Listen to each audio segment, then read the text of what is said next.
Qual é a última vez que você confessou os seus pecados? Fala aí, galera do YouTube, meu nome é Arlindo de Souza, bem-vindo aqui ao meu canal e não se esqueça de clicar aqui no like, se inscrever no canal e colocar aqui nos comentários qual que é a sua ideia para próximos vídeos, porque as ideias que mais forem mencionadas eu vou gravar vídeo aqui para vocês. Bom, o que acontece se eu não confessar os meus pecados? Isso é uma dúvida que surge na cabeça de muita gente, por quê? Porque a prática de confissão de pecados é uma prática um tanto quanto complicada dentro do meio evangélico. Muita gente vem se preocupando e perguntando, será que eu preciso realmente fazer isso? Por quê? Porque se você confessa seus pecados, você está se expondo para outra pessoa e você está correndo o risco de que essa pessoa compartilhe os seus pecados com outro que não estão envolvidos naquele assunto. A questão é que a Bíblia fala a respeito de confissão de pecados. Em 1 João, capítulo 1, versículos 8 ao 10, vai dizer ali para nós que se nós confessarmos os nossos pecados, ele vai nos purificar de toda maldade. Então, o que João está dizendo para nós, basicamente, é que quando você confessa os seus pecados, o seu coração é purificado do pecado. E o que significa seu coração ser purificado do pecado? Bom, significa não só que você vai ser perdoado, mas significa também que você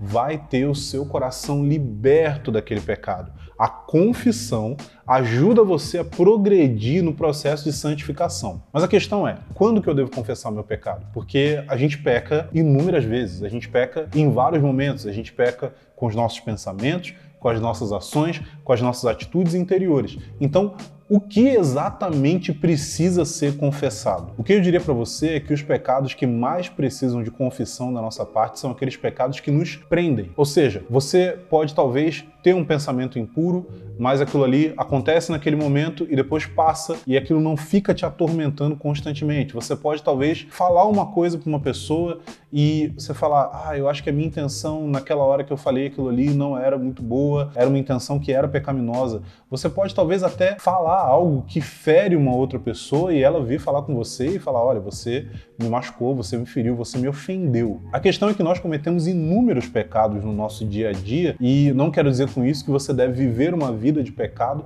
e não ligar para isso. O que eu quero dizer é que, de acordo com o próprio João, na sua primeira carta, ele vai dizer que se você disser que não tem pecado, você está fazendo de Deus mentiroso. Ou seja, se eu disser que eu não peco, que eu não tenho nenhum pecado na minha vida hoje, eu estou dizendo basicamente que Deus mentiu. E isso já é pecado. Logo, você tem pecado. Então, quando a gente fala a respeito de confissão de pecados, geralmente a gente está se referindo a pecados que estão nos atormentando, que são recorrentes, pecados os quais nós temos dificuldade de nos livrar dele. Nós não conseguimos nos desvencilhar daquele pecado. Aquele pecado se tornou uma constante na nossa vida e nós precisamos receber libertação dele. Muita gente fala de libertação, oração de libertação, um monte de coisa de libertação. Libertação genuína é você receber compreensão do Evangelho e se arrepender dos seus pecados. Isso daí é a maior libertação que a gente pode ter.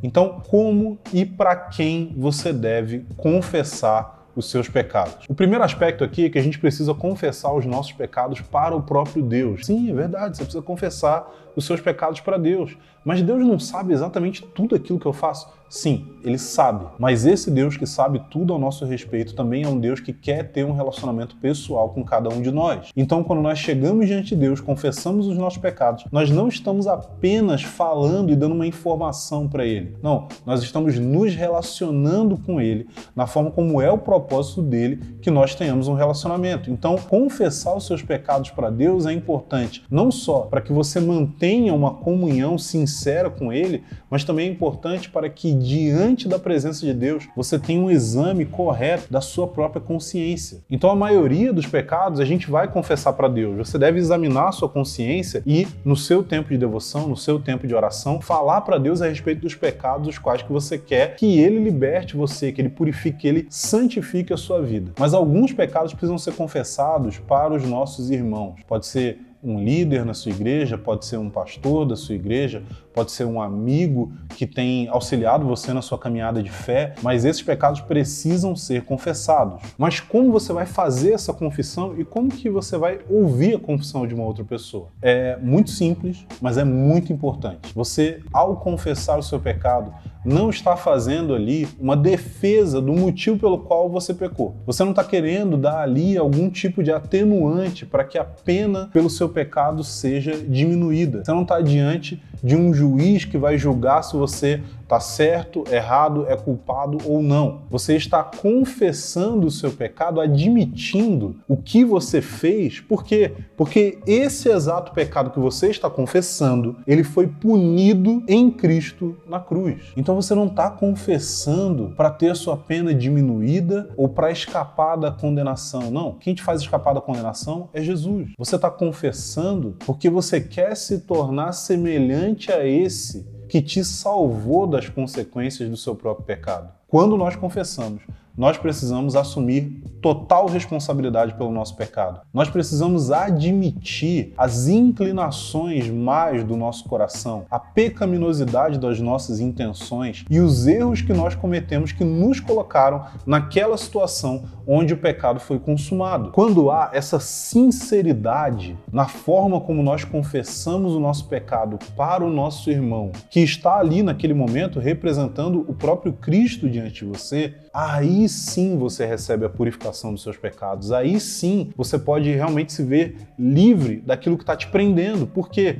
Porque você deixou o seu orgulho pecaminoso, você abandonou a sua justiça própria e você abraçou a justiça de Cristo dizendo: eu sou de fato um pecador, eu agi mal, eu tive uma intenção ruim, mas eu sei que o que me justifica não é a minha ficha diante de Deus ou diante das pessoas, mas são as justiças de Cristo que foram apresentadas por meio da sua morte na cruz para que o Pai pudesse me perdoar completamente. Agora, se você vai ouvir a confissão de alguém, como que você deve ouvir essa confissão? Lembrando que eu falei que ao ouvir uma confissão, você está fazendo aquilo ali como um representante do próprio Jesus. Você lembra quando aquela mulher que foi acusada de adultério chegou diante de Jesus e aquelas pessoas ao redor ali queriam apedrejá-la e ela chegou diante de Jesus e Jesus foi e questionou aqueles homens, mostrou para eles o quanto que eles estavam errados na atitude deles e ele chega para a mulher e pergunta: onde estão aqueles que condenaram você? E ela fala: eles foram embora.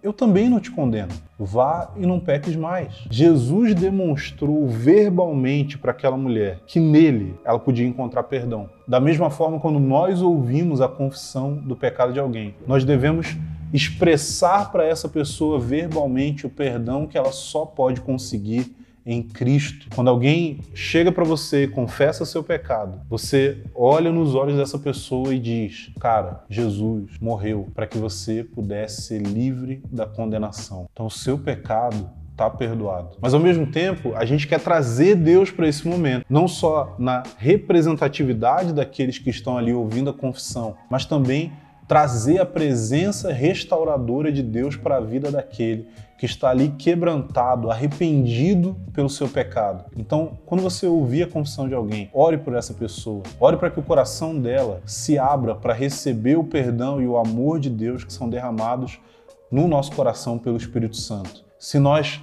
crescermos em confessar os nossos pecados e aprendermos a ouvir os pecados de outros, sem você ouvir o pecado da pessoa e começar a dar um monte de conselho. Não, você ouvindo o pecado e expressando graça. Se nós aprendermos isso, nós vamos crescer muito mais na nossa jornada de sermos parecidos com Jesus.